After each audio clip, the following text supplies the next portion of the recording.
Hi friends, hope you are doing well. So in today's video, we'll see one very important judgment recently delivered by Delhi High Court in case of reassessment proceedings. As you can see, judgment was pronounced on 10th November 2023 and it involves multiple writ petitions, all cases pertaining to assessment year 16, 17, 17, 18.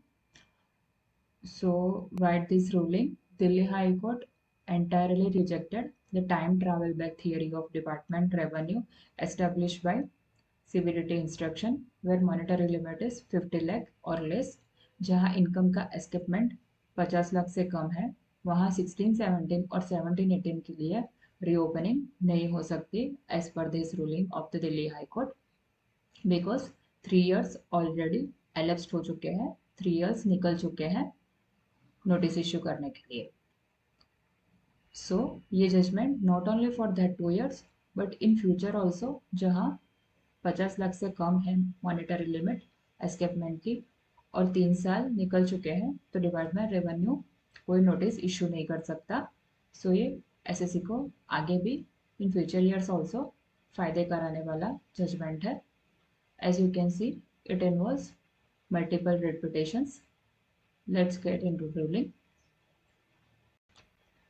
These are reputations concerning assessment year 16, 17 and 17, 18.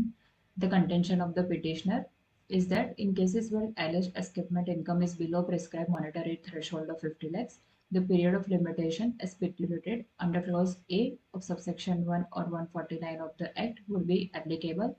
The period prescribed under said clause 3 years from the end of the relevant assessment year. बहुत ही simple है. जो नया law है 1/4/2021 से reassessment का, वहाँ 50 लाख से कम अगर एस्केपमेंट है तो 3 साल के पीछे जा सकते हो आप. उससे अगर 3 साल से 10 साल तक जा सकते हो अगर 50 लाख से ज़्यादा है.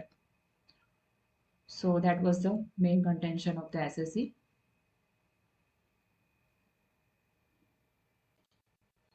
Thus, if the extended period of the limitations under clause B of subsection 1 or 149 is to be applied, which is period of beyond 3 years but not more than 10 years to sustain the notice under 148, jurisdiction conditions stipulated therein would have to be fulfilled. One of the conditions prescribed for the invoking extended period of limitation is that income chargeable to tax which has escaped assessment amounts to or likely amount to 50 lakh or more. Consequently, in above caption matters, the income chargeable to tax which alleged to have escapement is below 50 lakhs. मतलब ये 16, 17 और 17, 18 की notice है, but जहाँ monetary limit 50 lakh से कम है. Still जो CBDT का इंस्ट्रक्शन इश्यू हुआ था आफ्टर आशीष अग्रवाल केस, उसके अकॉर्डिंग 50 लाख से कम है तो भी 16, 17, 17, 18 के लिए 3 years वैलिड है और बहुत सारे नोटिस इश्यू हुए थे जैसे कि सबको पता है.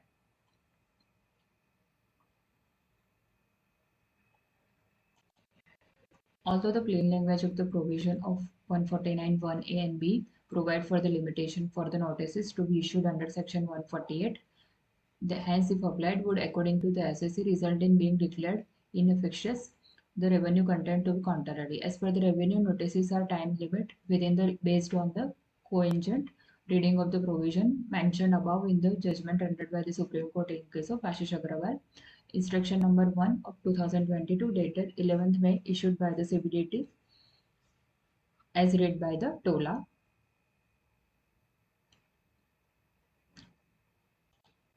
सो यहाँ रेवेन्यू का मेन कंटेंशन ऐसा था कि जो जजमेंट डिलीवर हुआ था आशीष अग्रवाल का, उसके बाद रेवेन्यू के सीबीडीटी ने जो इंस्ट्रक्शन जारी किया था जिसमें उन्होंने टोला के तहत 3 साल से अगर ज़्यादा है फिर भी 16, 17, 17, 18 के लिए नोटिस इशू कर सकते हैं.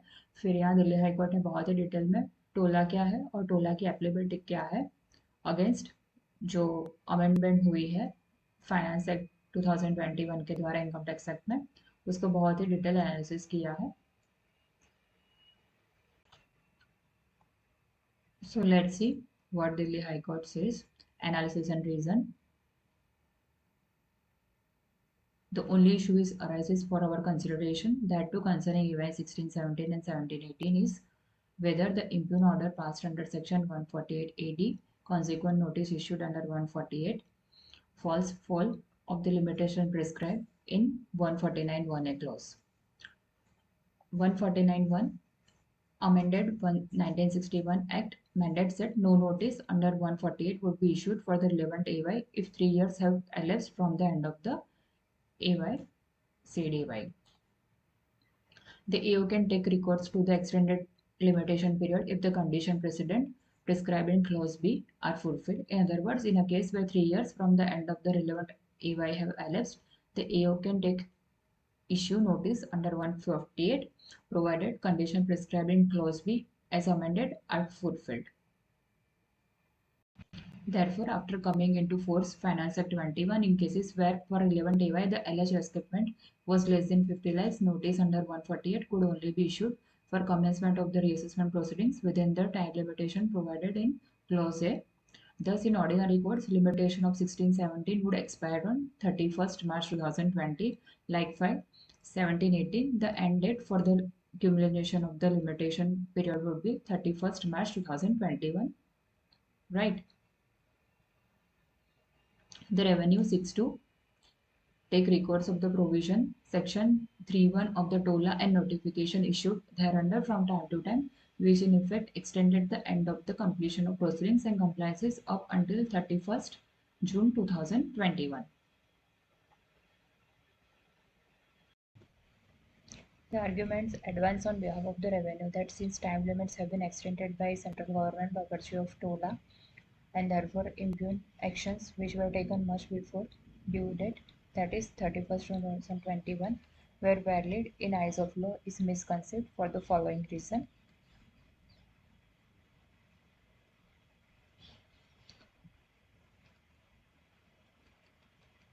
First, there was no power invested under TOLA, and that too by notifications to amend the statute which had imprimatur of the legislature.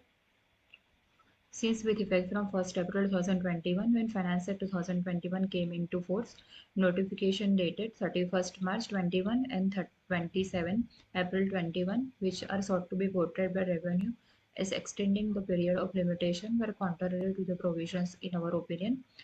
They lost their legal efficiency. Second, the extension of the end date for completion of proceedings and compliances, a power which was conferred on the central government under section 3(1) of the TOLA, cannot construed as one which could extend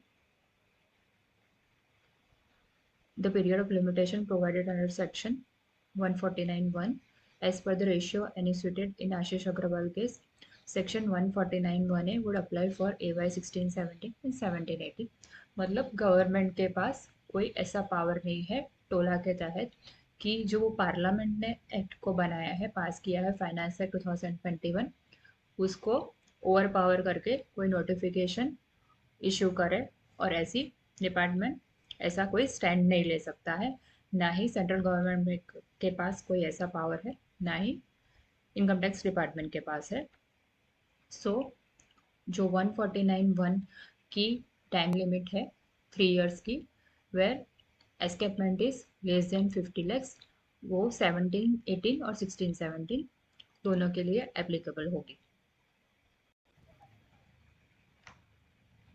Further, a careful perusal of the judgment of the Supreme Court and provision of the TOLA would show that neither the said judgment nor TOLA allowed for any such modality to be taken recourse by the revenue, that is, extended reassessment notice would travel back in time to their original date when such notices were to be issued, and thereupon provision of amended section 149 would apply.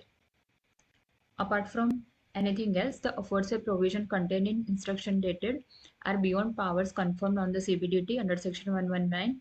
The paragraphs mentioned above are clearly ultra virus is the provision as amended. मतलब CBDT के instruction में जो 1617 और 1718 के लिए department ने बोला था कि 50 लाख से अगर कम है तो भी रीइश्यू कर सकते हैं, बिकॉज वो टोला के तहत 3 ईयर की लिमिट में है. उसको दिल्ली हाई कोर्ट ने टोटली रिजेक्ट कर दिया है वो थियरी को.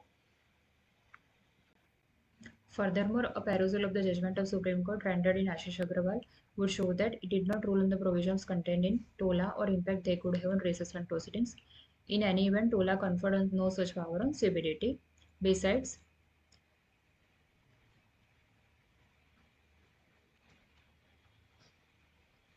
This is correctly argued on behalf of the SSC that there is no clarity in enforcement instruction regarding original date when such notices were to be issued. The impugn provisions of the instruction dated are also unsustainable in law because they are vague. Certainty in taxing statute is one of the ground norms as ordinarily they are agnostic to equitable principles. So यहाँ department ने totally उसको जो instruction है उसको reject कर दिया है. Thereafter, Delhi High Court provided emphasis of the Memorandum of the Finance Act 2021 as well as Finance Minister's speech and said, as would be evident from the extracts of the set forth above, both from the Finance Minister's speech on the memorandum, the time limit for reopening under the new regime was reduced from 6 years to 3 years and only in respect of serious tax evasion cases, that too where evidence of the concealment of income is 50 lakhs or more in a given period would found, the period for reopening of assessment was extended to 10 years. In order to ensure that utmost care was taken before invoking extended period of limitation, the proposal was that approval should be obtained from the Principal Chief Commissioner of Tax at the highest hierarchy level of the department. Likewise, memorandum emphasized that the new regime was forged with the hope that it would result in less litigation and provide case ease of doing business to taxpayers, as there was a reduction in time limit by which notice for the assessment, reassessment, recomputation could be issued. Thus, as per the memorandum, in normal cases, no notices was intended to be issued if 3 years has elapsed from the end of the relevant assessment year. Notice beyond prescribed 3 years from the end of the relevant assessment year could be issued only in a few specific cases. One such example is given in Baileys, where AO is in possession of evidence that escapement is 50 lakh or more. In sum, the sense that one gets open a holistic reading of the backdrop in which new regime of reassessment were enacted is where escapement of income was below 50 lakh, the normal period of limitation of 3 years was to apply. In comparison, the extended period of 10 years would apply in serious tax evasion where escapement is 50 lakhs or more. The state perhaps did not deem it worthwhile to chase SSA beyond 3 years where alleged escapement income was less than 50 lakhs. These aspects concerning legislative policy come through if one were to read the relevant provision of the statute referred in background of the speech of the finance minister and memorandum. So यहाँ Delhi high court ने टोला और instruction दोनों को ultra viruses बताते हुए बोला कि finance minister की स्पीच में और जो फाइनेंस एक्ट 2021 का मेमोरेंडम था उसमें भी क्लैरिटी है कि to reduce litigation and for the sake of ease of doing business government ने जो 10 साल का पीरियड था 4 साल का था और 10 साल का था जो पुरानी रिजिम थी न्यू रीअसेसमेंट की उसको कम करके 3 इयर्स कर दिया है. और in some extreme serious fraud cases tax evasion where 50 lakhs और मोर है, सिर्फ उसी केस में अगर 3 साल से पीछे डिपार्टमेंट जा सकता है, जो हमें फुल क्लैरिटी थी डे 1 से, but department was not in clear manner how the thing should be. Now we come to the conclusion.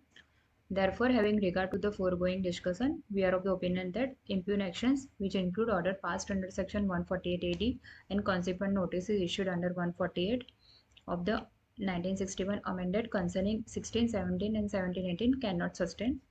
It is ordered accordingly. Furthermore, reference made in paragraph 6.1 and 6.2 of the instruction dated to text and pronounced travel back in time theory, it is declared bad in law. यहाँ clearly court ने अपना जो ratio डिसीडेंटी होता है case का उसमें time travel theory को totally absolutely reject कर दिया है.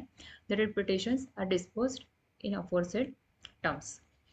सो ये जजमेंट बहुत ही इंपॉर्टेंट है फॉर 1617 एंड 1718, जहाँ वेदर 50 लाख और लेस देन 50 लाख सभी केस में 1617 और 1718 में रीइश्यू और ओपनिंग हुई है.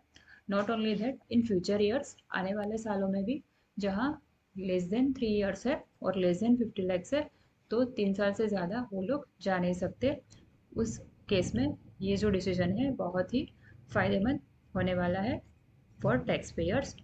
So friends, that was it for the today. I hope ये वीडियो आपको पसंद आई होगी। Thanks for watching my video. Have a good day.